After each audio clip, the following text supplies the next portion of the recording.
to you all. It's Justin Dawson. It's the All Things TechIE podcast, and I hope you are all keeping well, keeping safe during this lockdown, and hopefully we're giving you loads of entertainment to listen to from the All Things TechIE podcast. This is your first time listening to us. Welcome along. We would love if you get involved by sending comments and also subscribing to our program. You can subscribe on YouTube. You can subscribe on your favorite podcast store, and it really means a lot to us. And you can also follow us on Twitter, AV Tech Junkies, as well.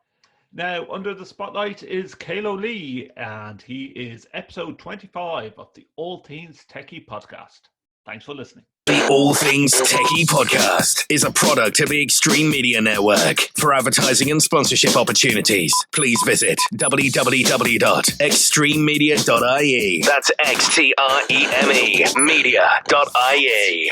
Well, thank you so much for doing this. Before we kick off, Kaleo, I must ask, how's the homeschooling going? Or is your boys too young to worry about homeschooling yet?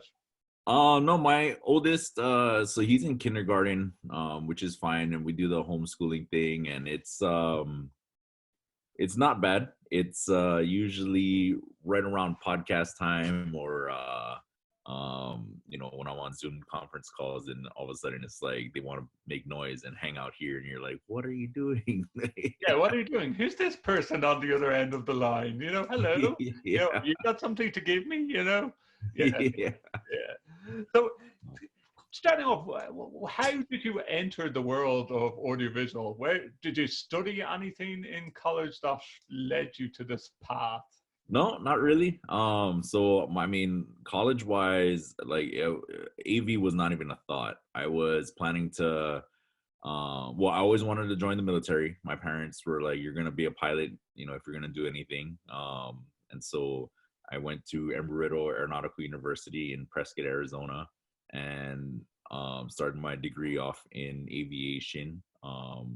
It was called Aeronautical Sciences, and then 9/11 happened, and I particularly didn't see the market coming back anytime soon, nor did I particularly care for that pilot life. Which is weird to a lot of people, but that was just not my thing. And I couldn't switch to an engineering degree because I had a scholarship at the time for a non-technical degree, and then ended up joining the Army instead. Sat in Air Force class that everybody said, or the professor said, no matter what you do in the service, everybody supports the boots on ground. So I switched over to the Army. Parents were pretty upset. I had about a little under 3 months of leave before I ended up hopping on a plane to Iraq, and that's when I started working for my dad for a little while. He was like, "I need extra labor." I was like, "Cool." And then the guys, I fell in love with their passion for AV, and I was like, "There's got to be something about this thing." This was while you were in Iraq. No. Right before Iraq, I had some time to kill, so I had leave, and then they're like, "You can't take leave there, so do you want to take your leave early?" I was like, "Heck yeah, let's do that." And then my dad was like, "I got some extra time, or some extra labor needs," and I was like, "Okay, cool, I'll make some extra money." So your dad is in the audiovisual industry as well? Yeah. He owns a company in Hawaii. Okay. And then, it's, I thought it was interesting. There's a guy, Scott Nishihara. He was one of my mentors when it came to installing, incredibly talented installer technician. And I wanted to get to that level, but AV wasn't in my thought, in my head yet as far as a career. And then I met my wife, girlfriend then, and I was like, "Oh, maybe I'll try staying like in one place," and so just because if we were doing something serious, the infantry life is not a life to necessarily. So it was all her fault, is what it's all your wife's fault. That we could just end the conversation now, that it was all your wife's fault for settling. Yeah. Now, you say your dad ran an AV company. Was it residential or was it more Commercial. Yeah, commercial? yeah. Yeah. He's before I joined, he was residential, and then I think it was about two. Can't remember if it was the 90s, 98. That's right, 98. He got into the commercial space. He just foresaw the big box houses coming up, and was like, I don't want to compete against those guys. So he ended up just doing commercial instead. Yeah. So did that lead you on to doing some study with, like, have you gone down your Avixa CTS? So I had my CTS. I actually just let it expire this past July, which I've been kicking myself ever since. Huge regret. Especially when all the courses are free now and you could have picked up RU points all over the place. Well, it was I've always used manufacturer trainings as my like my renewal credits. Mm-hmm. Problem is I'm not their client anymore. So I was like, I'm asking for it. They're like, yeah, of course. And there's like no urgency. So June rolled around, July rolled around, and then August, and I was like, all right, it's gone. Yeah, so. no, I think to myself, after getting the CTS, I said, I'm never going to let this lapse with OU points. Even if I just have to sit in the webinars, I'll get the points up, Yeah. So, what's your favorite role that you've had in AV then? I guess working for your dad is one thing, but family relationships, working together can be tough, I can imagine. Yeah, it's got its pluses and minuses. The benefit is, I had his ear, which is nice. Mm-hmm. But our particular family dynamic is, just the kid always doesn't have enough experience.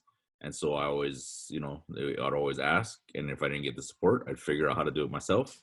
And, and it's funny because for him, it was always like, we don't have the money for that. I was like, no, we don't need money. You just need time. You can either put in actual money or you can put in sweat equity. So a lot of things I made happen because of sweat equity, and, it usually worked out.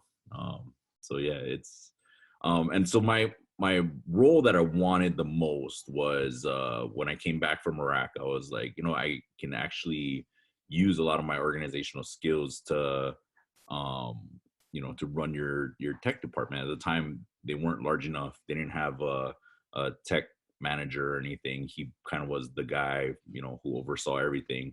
Mm-hmm. And then, I took it over. We built a lot of standards. I got 80% of the techs CTS certified, including myself. And, we made a lot of standards around, it was Infocom back then, but now Avixa, around a lot of their best practices, and it created a lot of standards and little manual and all that fun stuff. So that was my particular role that I was fondest of, that I didn't get to finish. I had a lot more I wanted to do, but then the recession hit while I was away at Iraq, and for Hawaii, it takes a couple of years for that to hit. So we actually thought we were bulletproof.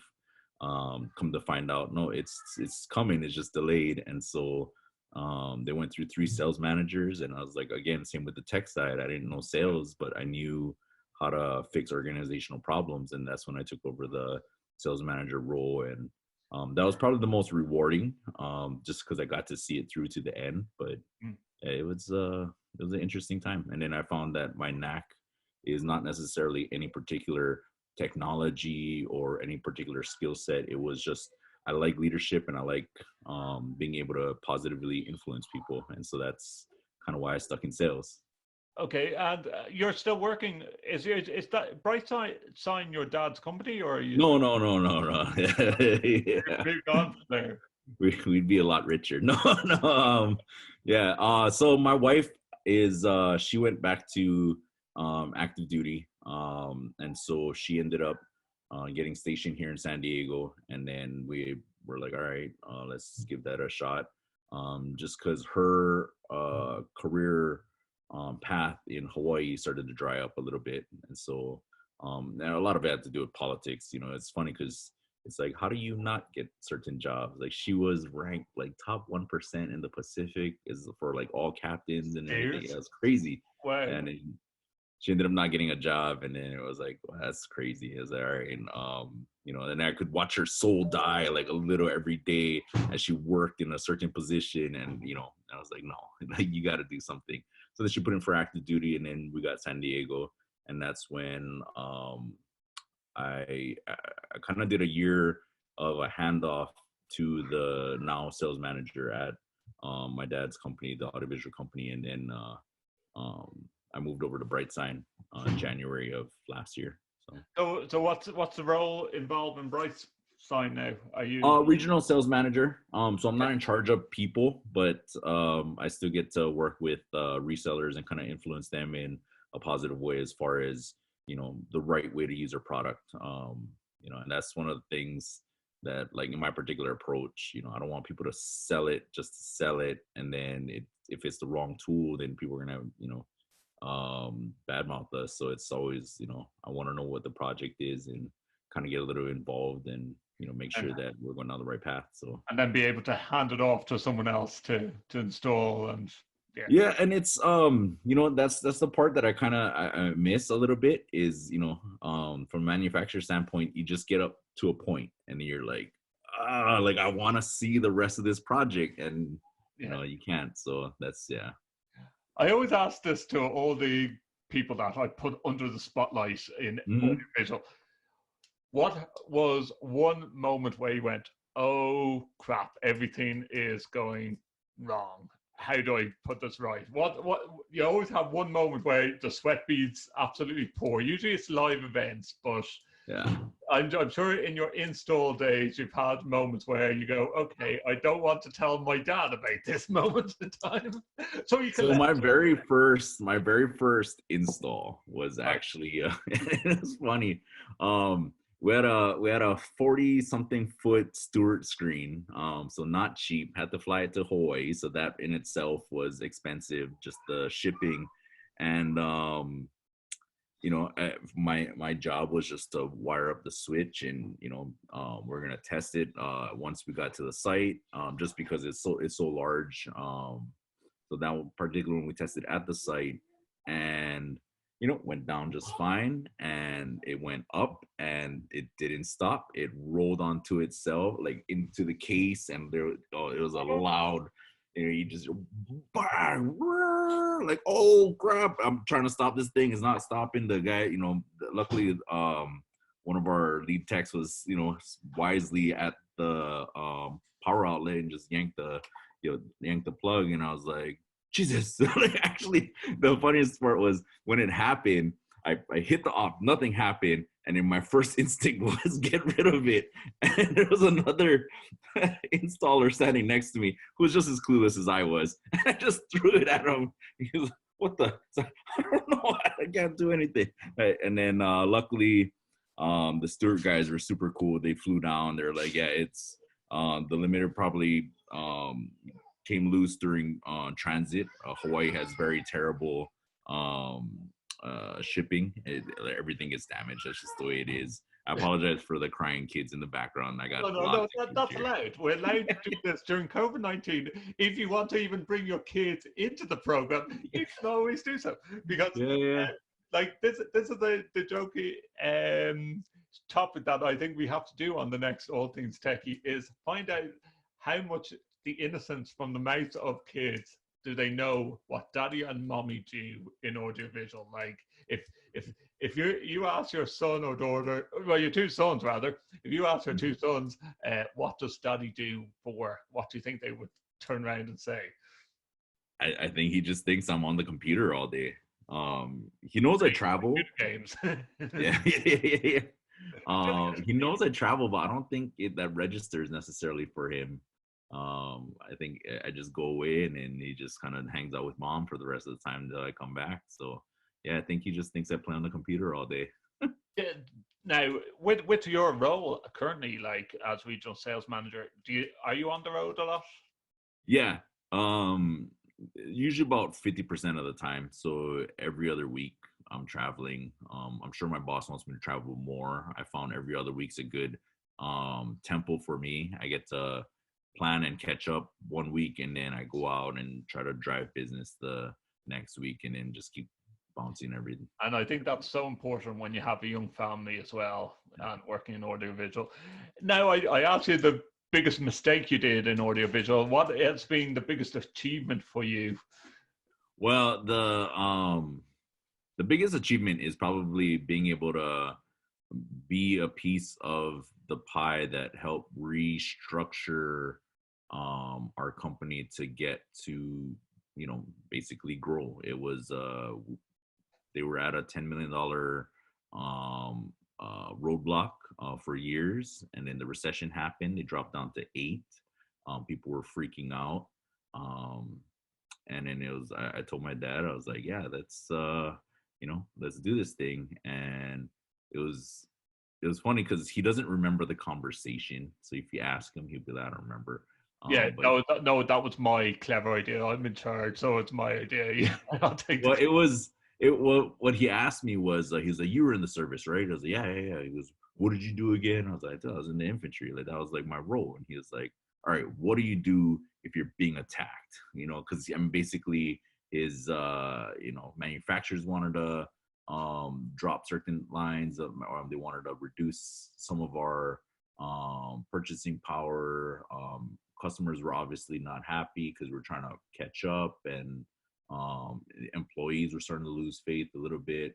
And then that's when, I was like, well, I mean, you find the weakness. He goes, there's no weakness. Everybody's surrounding you, and it's even all around, and it just looks like you're gonna die. Like, well, I'm not a fan of dying, so I'm gonna pick a spot and I'm just gonna go towards it. And if I survive, then I'm gonna make that, obviously we created a weakness, and then make that our foothold.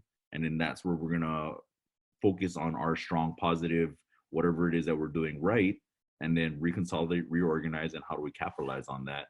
And that's exactly what we did. I mean, it sounds simpler than it is. The concept is there, but once you execute, yeah, there's a fog of war that, it's very tough to get through. But, in business, I found it was the next exhilarating thing to actually being in combat. So yeah. Now, I have to ask the question that now that you've been in a family-run audiovisual, would you ever think of going out on your own and doing it again? Or are you enjoying where you are? I enjoy working for people. There's a financial piece that I watch my dad, have to juggle with, that I was just like, no, thank you. I enjoy having a paycheck. Yeah. Especially when we talk about COVID-19 and the state of the AV industry. Stay where you are, guys. Yeah. No, and it was tough. One of the reasons why we struggled was, my dad still has employees who were with him for like 30 plus years. And it's, I made a essential list board, and I was like, here's your employees, here, whatever, went down the organizational chart, took all the names off and said, who's essential? And then we would go through, and it was heartbreaking for him. And he still was like, I'm gonna make it work. And I was like, no. So we only ended up getting rid of like 3 people. I was looking for, in my head, 40% of them. And they were just, he held on to majority of them. We got through it. And that was, and he's all about the team. And that's what, where his strength in leadership is he's a example, team player guy. So my late dad was an electrician, and maybe that's where I got the technical end of things and started putting on the techie hat. But now I'm talking about, he was running electrical business since 1967, right up till he was over 50 years in business. But of course, he was dealing with old transistor radios and equipment when everything started changing technically in the past 20 to 25 years. Did you have that feeling with your dad? Was he able to embrace new technology as much? He is. So he's actually pretty surprising. He can grasp whatever he thinks is gonna make money. Like that's how he shifts. When HDMI became a thing, it was like, hey, look, we got to learn this thing. There's this thing called HDCP, and he'd just be like, I don't get it. It's nonsense. And it It wasn't will never until catch on. yeah. And I was like, no, I don't want it to catch on, but like it's a thing. Like we're gonna have to do this. And he fought it tooth and nail. And but okay, anything that costs him money or anything that's gonna make him money, that's what he catches. So luckily we ended up selling a large switcher. I think it was like a 48 by 48 matrix switcher, and it was supposed to have HDCP. I put in the order myself, and the manufacturer did not send one with HDCP keys on it, and so it was an extra 20 grand our cost to upgrade. So, and luckily the manufacturer was like, no, you're right, we screwed up, this is what we sent you and this is what you wanted. And thank goodness they fixed it. And that's when he was like, that could have cost me 20 grand. It's like, what is this thing? And then so brought in some trainers and taught us about HDCP, and he was like, that's stupid, but at least I know now. So yeah. Yeah. Now, have you been to ISE, or are you just an Infocom? Not ISE. That's one I've always wanted to go to. And that's one thing that, my dad has been against, is because Hawaii is tough to travel out of, right? It's just expensive. And so he's very selective on what trips we were able to go to. When I was here at Brightsign, I had a chance to go to ISE. It was like literally when I first started, and I was just like, I would love to, but I just don't want that to be my first impression with the CEO there, me rambling about my lack of knowledge that I had for Brightsign. And I say lack of knowledge, I thought I knew then, but I know exactly what happened was once I got my training, I knew there was going to be a lot more information that I didn't have even as a reseller, just because now I have one product line to focus on. And so I'm glad I didn't go that year, but I'm bummed that I didn't go to ISC at all, ever. Will the opportunities become available again? Yeah, I hope so. It's right now we're just hunkering down, right? But hopefully once things pick up again, it gets offered. Yeah. But on that note, you must have been. You say you haven't been to ISE. Infocom must be your thing. Have you been? Yeah. Have you? I love it. It's Infocom Vegas is my particular I was going to ask flavor. that question. Is it Vegas or Florida? That was my next question. So yeah. And Vegas is only because I enjoy gambling, and so like, if I'm not out having fun and drinks with fellow AV tweeps, then I'm going out to go gamble and get that fix. But as far as so I don't mind Florida. Florida's cool. One of the reasons why I have short hair is I sweat a lot, so Florida's a lot more humid than Vegas. So, and that's another reason why I enjoy Vegas a little bit more. But yeah. That's what everyone keeps on telling me, that you have to go to Vegas because you won't be able to manage the heat and the humidity in Florida. Now, to be quite honest, like I think Vegas has more interest, and I've just seen the lights and everything. I'm not into gambling myself. I'd probably end up like Homer Simpson if I went down the gambling route and like end up with the Vegas wife or something like that. Coming home. If you were to specialize in a certain area of audiovisual, now you've seen a bit of reselling and you've done installation. If you were to say, no, I could spend the next 20 years in a certain area of audiovisual, what would it be? It would be the control side, learning whether it's the basic scripting that they have in there, the learning at it from HTML5 level, all that fun stuff.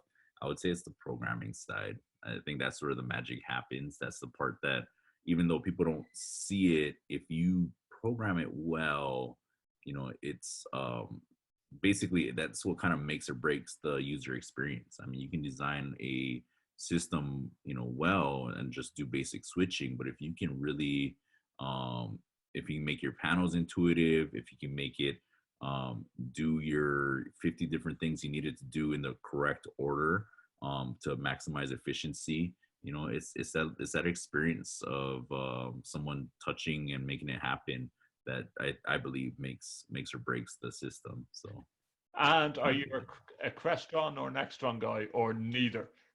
You might, Um, you can say neither if you want. yeah, no, I enjoy both systems.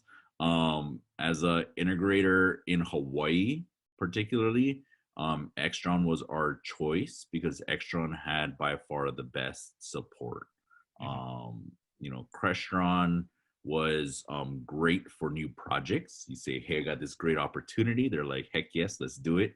Once it's installed and you're like, hey, this isn't working, is like, call this number, and you're like, all right. And hire a programmer, that's going to cost you a fortune. Yes, Yeah, yes. yeah. Which our programmers were solid. That was one thing that we have nailed down packed, since we were isolated and we didn't have a lot of talent to choose to pull from.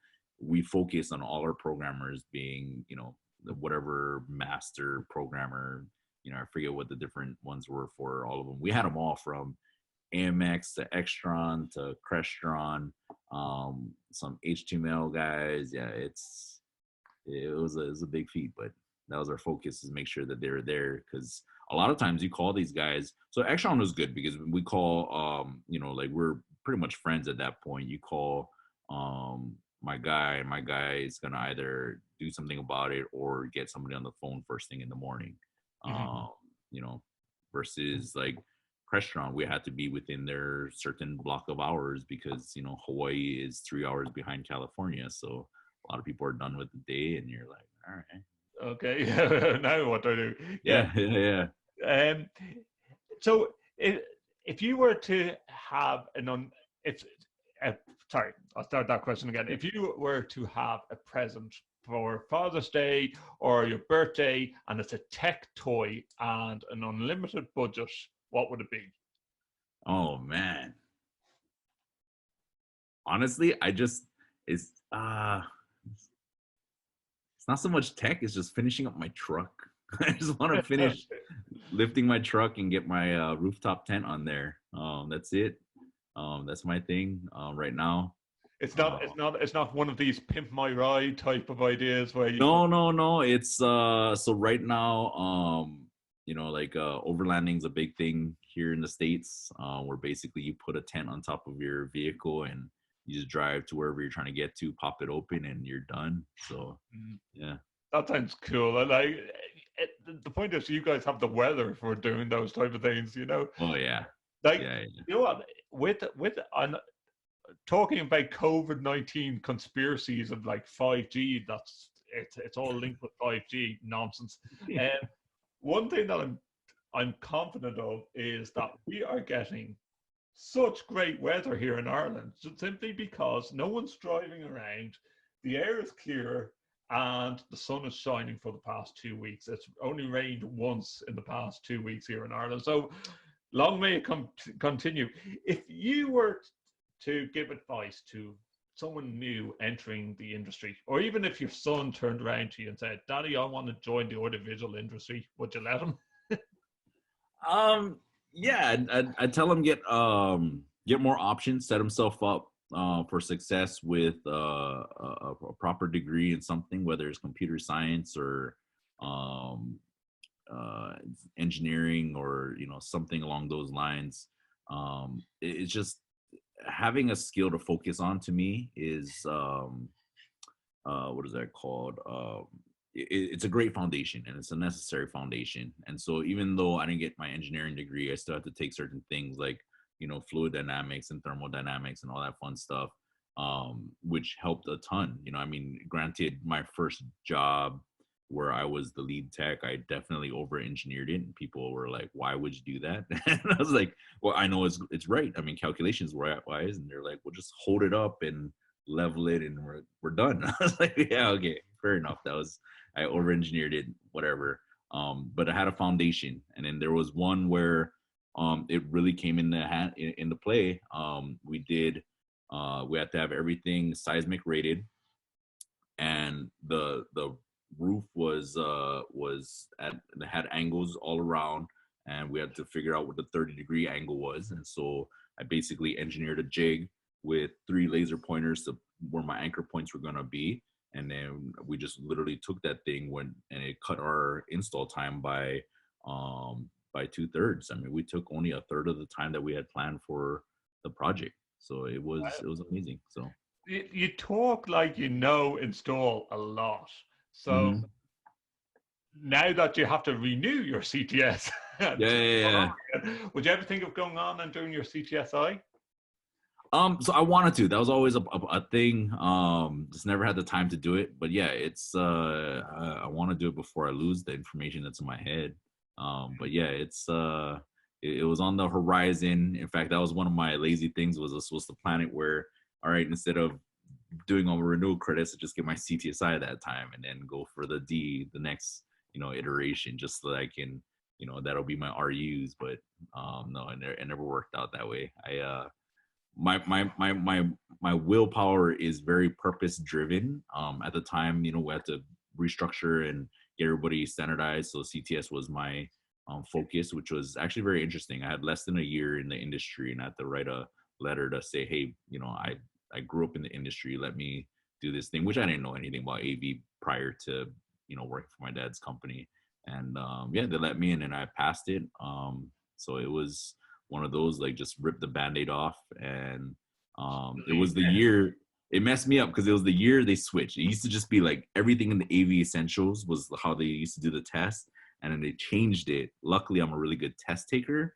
And so I just found the pattern in what, the way that they're asking the questions. And so I was like, all right, obviously. There is no pattern. It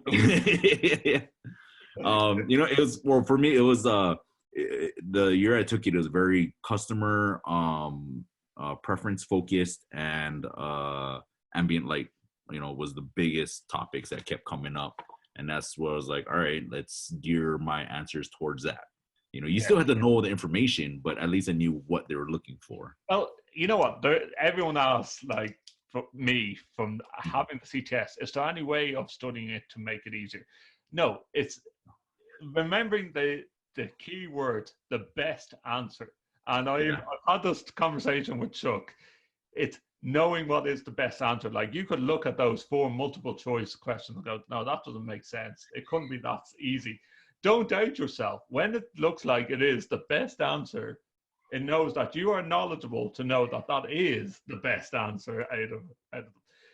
Kaleo, it's been great talking to you. I guess with the great weather that you guys are having as well, and everyone at home, you're doing some fantastic barbecues as well, I'd say. Oh yeah, I got a new smoker right before this whole thing happened, and I just been smoking food for like almost every day. So nice. It's amazing. Ribs have never tasted so good. We made for St. Patty's Day, I gave my first shot at corned beef and cabbage, and that one came out pretty good. Next year I'm gonna do my own what is that called, seasoning. This one was store-bought, and everything came out perfect. The moistness and everything. It was the seasoning that they used was a little too salty for my taste, but it was, I've been hitting up everything I can. Sometimes I just grow vegetables just because it's, it makes it soft and tasty, so it's amazing. We have a lot to learn. But like, have you been to Ireland yet? No. Not yet. It's on one of my it's on my bucket list. It's so I'm a mix of a lot of ethnicities, and then I have a very small, like, little bit of Irish, and it's funny because you'll see it pop up in my like my facial hair every once in a while. I get a random red thing, and I was like, what is this? And my mom's like, oh, your great-great-grandfather married an Irish woman. And I was like, really? Like, that's like a random piece of information. Because at the time, Hawaii was still an independent nation, of Hawaiians. And, I was like, whoa, how do you meet her? It was like on his travels, he was going about, meeting with other countries and their dignitaries, and fell in love with this Irish woman. And I was like, oh, that's kind of cool. Yeah. Well, that works. Yeah, well, hopefully you get to Ireland and try out some real Irish food then at some stage. Yeah. No, I'm down to try it all. And it's it's like some people talk about like the exotic stuff. I think what is it? Is it haggis that everybody talks about? Like the haggis, No. Yeah. I've tried it once. No, it's not nice. No, I mean, everything's always good to try. In Hawaii, we eat everything from like, so I grew up with pig's feet, bird's nest, shark fin, fermented eggs. What is it called? We eat tripe all the time. Which is just intestines and everything. So yeah, it's. and I'll try anything. would you be able to put your son in front of all these type of things, and would he eat them? No, we raised him with a very American palate. He does not eat anything exotic. Burgers and chips. Sounds like my kid, actually. Yeah. Like, the funny thing is, like, that you put a plate of food in front of him, and as soon as I sit down to eat, he wants everything off my plate, But that's the toddler in him, But, I'm still trying to get him to eat more veg, but he's a meat eater. He would get on well with you. Just yeah. No, we lucked out. My in-laws live with us, and their kid loves to, or their oldest loves to eat broccoli, and so my kid all of a sudden was like, I love broccoli. Like, oh heck yeah, let's do it. Let's keep that going. Great talking to you, and take care and keep safe over there. Yeah, thanks, Justin. It was a good time. Cheers. The All Things TechIE podcast is a product of the Extreme Media Network. For advertising and sponsorship opportunities, please visit www.extrememedia.ie. That's XTREME media.ie.